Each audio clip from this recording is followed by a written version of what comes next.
What's up, everybody? It's Heat Override, and I'm ready to bring the pain for you and Dr. Roto this week. Sorry I had to take a week off. Unfortunately, I had some bad things happen. I don't want to read into it too much. My brother passed away. So, I had to just take a little time away, had to get my mind clear, but I've been working on something. And what I've been working on is doing an IDP Superstars list.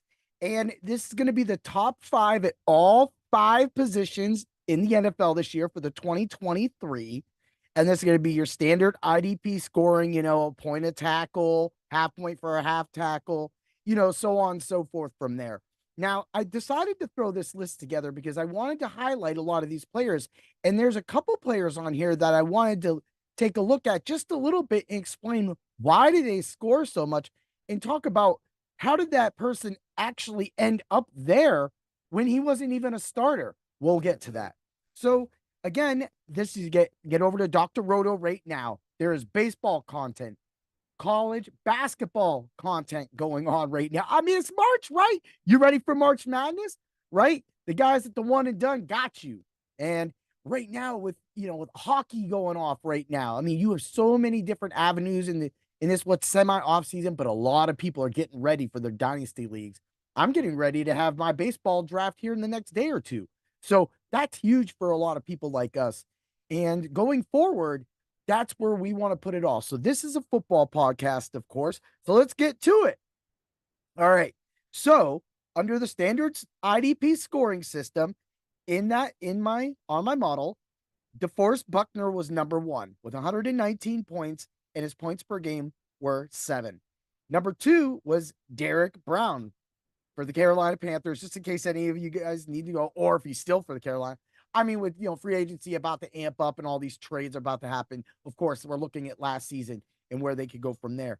So we got Derek Brown, Carolina. What a guy. Came out of nowhere. Nobody even thought about him. When you think about him as number 2, and if you have to start a defensive tackle, then he's the perfect guy for you because you could have got him almost in the last round and nobody would have knew. And you'd have got 112 points from him. And yet that's an average of 6.59. Number 3 is the Miami Dolphins, Zach Sealer. He had a 102, and that's an average of 6. I mean, another guy you could have definitely got late. Number 4, a guy you couldn't have got late, was Quinnen Williams of the Jets. 93.5 points, 5.5 points per game.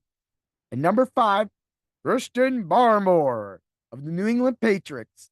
92.5, 5.44 game. Did you notice I didn't even mention Aaron Donald? And that has nothing to do with age. Again, this goes back to game plans. And when teams double and triple team Aaron Donald, sometimes going for the stars always isn't the best idea, especially if it's a defensive line, especially a tackle like Aaron Donald. Even though they move him around, the Rams defensively up front just couldn't create enough pressure without Aaron Donald being blocked. So they had to sit there and continuously always monitor Aaron Donald, which then the rest of the team didn't step up, of course. Well, hey, this is a new year, and man, the Rams are in a perfect position to get some guys right now. Oh, yeah. So let's get to, so when you look at that, you got DeForest at 119, and then you have the 5th place guy, Christian Barmore, at 92.5. That's within a 20-point difference, and you really don't get it, and you're not going to get really much out of that. But what you do know is that DeForest Buckner has been a force to be reckoned with down low. He has been one of the most consistent people, and it shows yet once again why he's up there. You're looking at 7 points per game for defensive tackle, and that's a position a lot of people are overlooking, and it's not one of the more important positions like linebacker. So let's move along.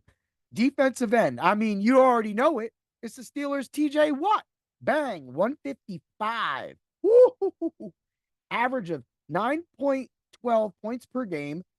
I mean, TJ Watt got it done. And now this really shows you that when you talk about defensive player of the year and people who make money or get that accolade and how dominant they were, look, you can make every argument for Myles Garrett, but when you go to fantasy stats and you see that Myles Garrett isn't even the top 5, that lets you know something. Like, just like, okay, you gave it to him, but was he really that like explosive? Was he really out of this world? No, I don't think so. I think in the end, when you look at, TJ Watt's 155, That's more impressive. That means that he was in on more plays, opportunity, everything else. Hey, that's the way it works out. Number 2, Khalil Mack, 148.5, an average of 8.74 per game. Now, he had that one game that was monstrous, the 6-7 sack game. Yeah, that is like almost, that accounts for almost 40% of his points. So don't get it twisted. And Bosa was injured for the year. Now, when you run it back, that 148.5, that's insane. Without that game, this takes him not only out of the top 5, but moves him down, but shows why a game breaker like that, it overall in the season, you're going to win. But most likely, if you have an IDP league and you have him for that game, there's most likely no way you're going to lose that week when someone puts up 50, 60, 70. In one league where it was created pressures and everything, this dude put up over 100 points. I got nothing. I'm just the IDP hero trying to tell y'all that IDP matters, right? Okay. Move along. Number 3, Max Crosby, Las Vegas Raiders. I mean, what is this? 139.5 with an average of 8.21. And this man had a lot of hurries and pressures too. So this guy was really one of the guys you could have really got later in the draft, and that you would have got that consistent play all year long. I mean, I picked him up this year, and he helped me out for a few weeks that I needed him. I mean, he threw up a stinker one of the weeks. It just didn't make sense. I was like, he had the perfect opportunity to have so many sacks. He just kept whiffing. And his teammates were just getting set. Like, I think this is the game they had like 7 or 8, 9 sacks. And he didn't get what? It was like everybody else had sacks. So, that's crazy. But it wasn't, but that's again, that's somebody that you can wait on, that you can, get in the back. Another guy you could wait on too was Daniel Hunter. 133 even, 7.82 per game. And then I'm going to move on to number 5, Josh Allen, Jacksonville, 122.5, 7.21. Now, if you notice that these guys are getting over 7. So if you can't get really, and you don't trust, a big game safety or that, and you're looking for more sacks, or your IDP league credits sacks at a higher point than interceptions, then you're definitely overall in the season, you're going to credit more sacks than anybody's going to get interceptions. I mean, we'll get to the guy who, of course, is number 1 in that position. But at the same time, if you don't get those touchdowns, then you're not getting any of those points. And it's just like another Khalil Mack situation where it almost moves them out of first place. You know what I'm saying?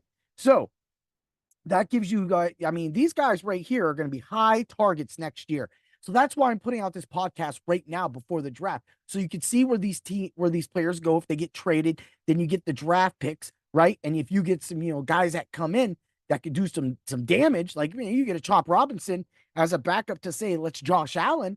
I mean, I'm not saying that's going to happen, but if it happened, I mean, that's everything you'll need. So that being said, when you look at that, that is an important position. At the end, I'm going to rank the positions, of course. Let's go over to linebacker. And number 1, guy who outscored every tight end last year, but Sam Laporta. Boyce Olukun, 184 points. That's more than some third receivers, man. That's some wild, manly points, man. 10.82 per game. Just solid. Just draft him. He's number 1. Everybody's going to be after him. You already know it. He plays for Jacksonville, for right now. And I would love to see him come to LA, though. I mean, can you imagine him in Pittsburgh, though? And then having Cole Holcomb come back with TJ Watt, Highsmith. Ooh, woo, woo. I don't even want to think about it, right? We'll just move along. Number 2, the guy who surprised everybody, because there's another guy that surprises everybody on this list as well, too, is one of the top guys. And that is Bobby Wagner of the Seattle Seahawks, 177.5, 10.44 per game. That's solid. And again, a lot of people do forget about Bobby Wagner, but just like I said in my podcast last year, a lot of people gravitate to Bobby Wagner and grab him too early. That could leave you somebody like Roquan Smith, TJ Edwards, or Zaire Franklin, maybe even Boyce Olukun. You know how I love that man's name. Number 3, TJ Edwards. Woo! 171.5. And at the same time, you got a 10.09 average per game, man. He was just wrecking. Chicago's defense was wrecking. I told y'all, man. Dude, Stevenson was almost in the top 5 as well as cornerback. So what I always do as a defensive expert, and what I do on my podcast, a lot of my IDP heats of the week, if you notice, I will highlight multiple players in that game, and that's or on that team that week. So someone like, I'll do Cameron Bynum, and then I'll do Daniel Hunter last year for the Vikings. So that was giving you that 2 level, right? But I was suggesting those guys because in that games, that those guys were always going to show up, and that's. I mean, you see the stats coming up real quick. Oh yeah, woo! Bring the pain. Ha ha! You thought I forgot about that. Number 4, this dude is just straight nasty. I love him. He's one of my favorite players on the whole team. And I love Josh Allen, the quarterback, right? It's Terrell Bernard. 170 points last year, 10-point average. I mean, what do you got more? This dude was everywhere wrecking bodies, dude. He was running through people. He was smashing. He was going for interceptions. He did it all. He wanted sacks. But he made sure that Buffalo was disrupted everything. Him not being in that game against Kansas City was so brutal for the Buffalo Bills. They were so injured, man. But things happen. Let's move along to number 5. It'll surprise you. It's Alex Singleton with a 168 average and a 9.88 average on the week. So, of course, score 168 for the year. A guy you can get super duper late. And if you're getting a guy 3 or 4 levels, and then you're going to grab your handcuffs to your running backs or wide receivers or another 3rd, 4th receiver, and then you come back around with Singleton, you're good the rest of the year. You're good with a guy like that. And I mean, defense is big in Denver, and there's no way it's not stopping. It's not stopping. So that's somebody, guys. I want to throw in number 6 was Zaire Franklin. He led the league in tackles. That's fine. He put up 166.5, but he had a 10.41 average. That average actually would put him to 3rd if you went for points per game. And again, it shows why that sometimes getting every tackle isn't the best, position. Sometimes having a linebacker or a player in the best position, like a cornerback that can take a pick 6 for a touchdown, that is what you're looking at sometimes as well, too. But man, Heat Override will always say linebacker over every position because you always need that 7, 8, 9, 10 points, maybe 14 or 15 points. Wish your odds will be lower if you go with one of the other positions to score that higher average. So it's better to just be smart. But a lot of leagues do limit linebackers. The one league I'm in, you're only allowed to have one linebacker on the whole team. So it's an off week, you better have a good defensive end or safety or cornerback that's maybe returning kick returns. I got you there. You're going to hear that one. So let's move over to cornerback. We got Deron Bland, Dallas. I mean, we already knew he was up number 1, 144 points, 0.5 points, and an 8.5 per game average. That actually makes him just as important as a defensive end. So that kind of moves up the cornerback position. And he had a great year. But again, if you take away half those touchdowns, the pick 6s that he had, you take that away, he slips bad. He slips. Like if you just take 3 away, he goes under the number 2 guy. And the number 2 guy is only the number 2 guy because of a certain reason. Number 2, Keyshawn Nixon of the Green Bay Packers. Oh, didn't you talk about him on your IDP Heats of the Week? Yes, I did. I'm the guy who brought him up to you when he was like 0.0001% owned in all leagues. But guess what? This dude put up 128.65 points. So when you see Deron Bland at 144 and the closest guy is 128.65, and he's returning kickoff returns and punt returns, right? His average, though, and here's where it gets you, and this is what I'm talking about, because he's only really the nickel corner, and he got a little play because Alexander was out and then just playing mind games with the Packers, whatever he was doing, right? He only averaged 5.5 per game, and that's because he didn't really start. So if like the Packers move Alexander and keep Nixon and he gets a starting role, you could see him reduced at one of the positions, maybe the punt returns or maybe the kick return position he kind of gets pulled out of. So then you would see his average go up, but then you would lose those points. But that's really what got him up there.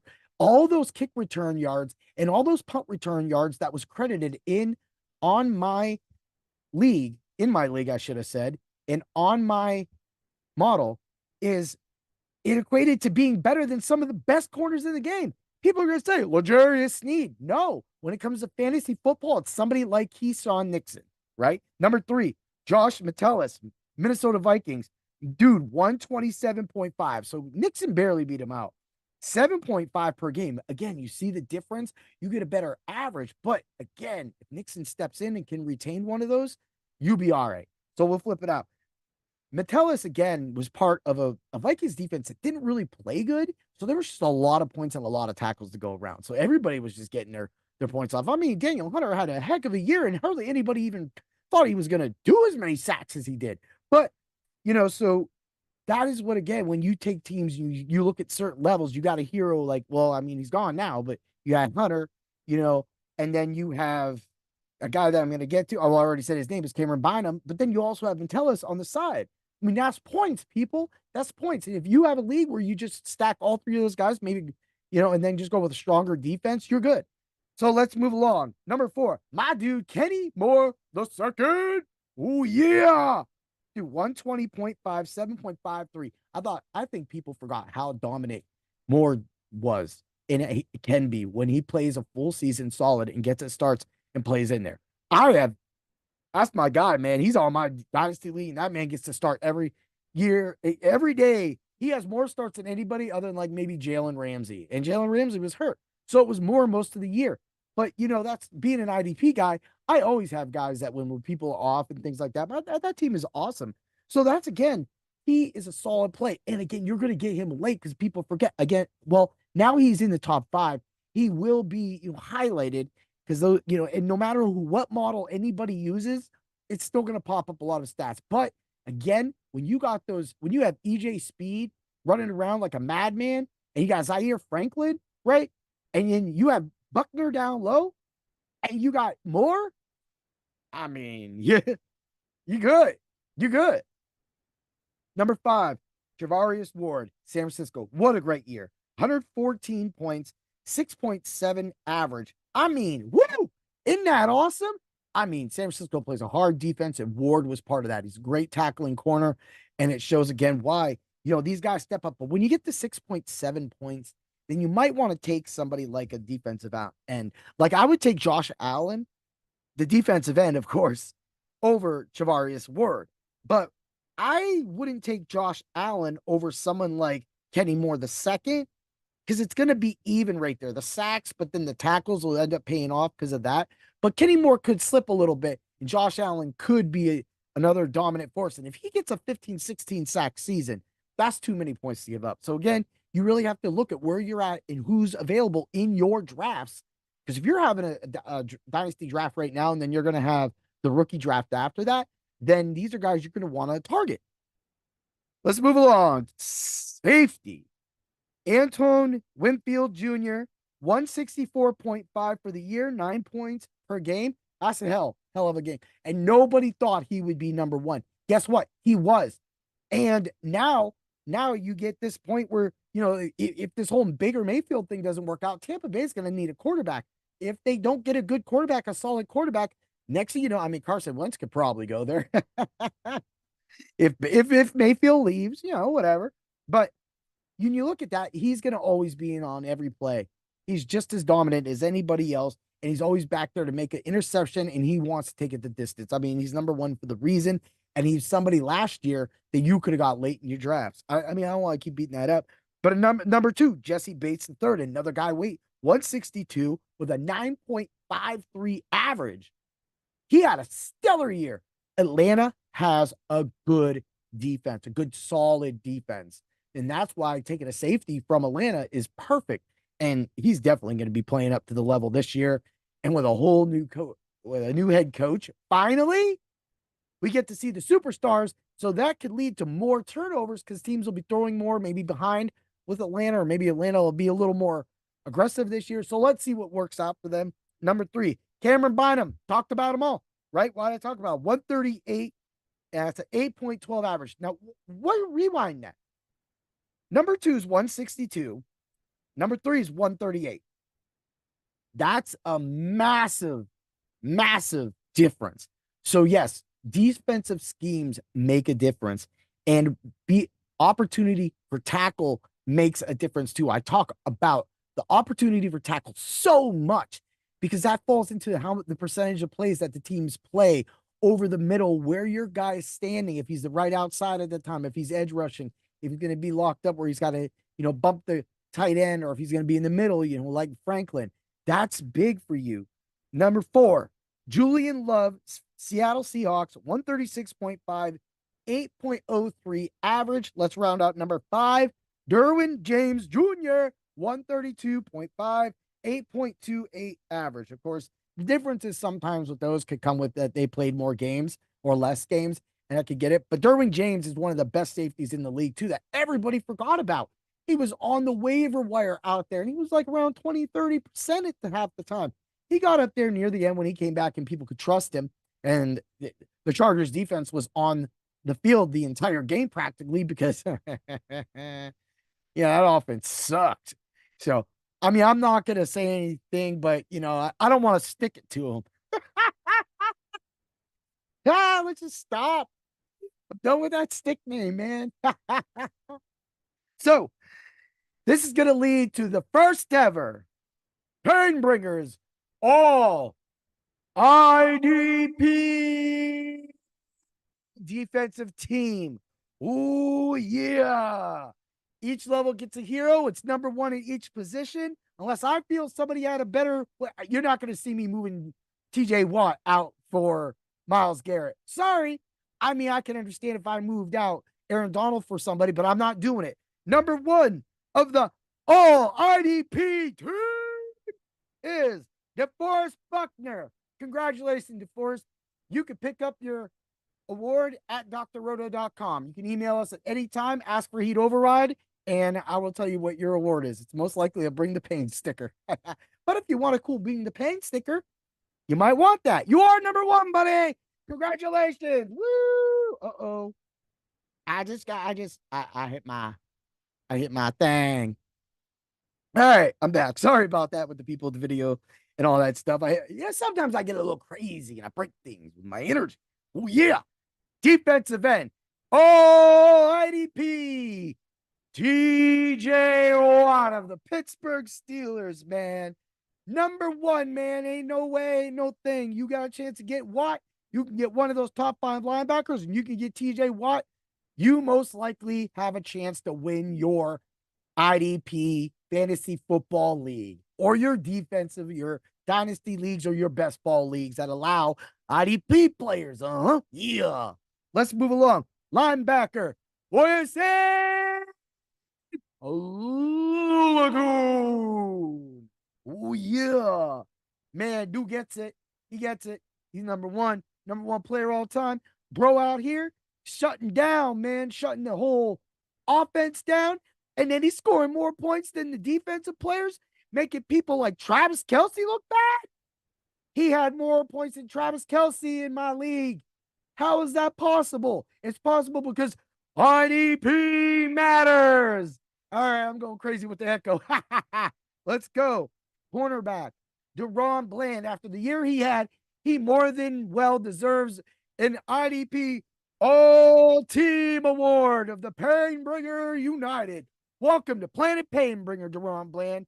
Hey, you're going to have to run it back and get your boy Diggs back too, man. You going to be all right. You're going to be able to lock it down now. You won't get as many touchdowns, but you're good. Again, go to drroto.com, email us, look for Mr. Heat Override, and I will get you a Bring the Pain sticker. Oh, yeah. Because nothing says that you can bring the pain rather than Bring the Pain sticker. Oh, yeah. Woo. Safety. Anton Winfield Jr. Dude's getting it done. I don't care what anybody says. When you're number 1, you're number 1. You get the award. Buddy, you know the rule. You know the drill. Everybody knows. You're getting the sticker. Special teams. Yep. Keyshawn Nixon.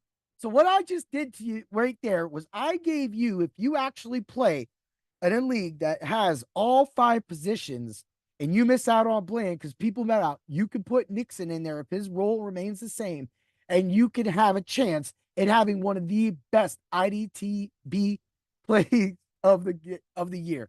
Yeah, man, I'm going off. But hey, man, I hope everybody enjoyed this episode. I hope it was really cool, really fresh. to see it, break it down, and just go through these numbers and give out awards to these players, and think about where would you have drafted them? Where are you drafting? Are you drafting right now while you're listening to this? Maybe not. I mean, I wouldn't listen to a podcast during a draft, but I would do a podcast during a draft. Oh, yeah, everybody. So get over to Dr. Roto. We got content going out. Jeremy's been killing it with all of his content. And of course, with everything out, you got your seasonal content coming out. You have, again, baseball. You coming out right now. Lou is killing it. Man, so many different articles are coming out from so many different people. There's literally 4 or 5 articles hitting the website today. So get the Dr. Roto. Remember, code word Doc get you a thing, and get over to Bring the Pain on Spreaker. Like, follow, and get to my Facebook page as well and my YouTube page as well. That way you can be part of it. I have a supporters club for a couple bucks a month. You can get all of my things that make me a jerk. All right, I did it one more time. So get to it. And always remember, when you're drafting, to bring the pain. Ooh, yeah. Woo! May the picks be with you, everybody, and let's get ready for some free agency. Dig it? Yeah.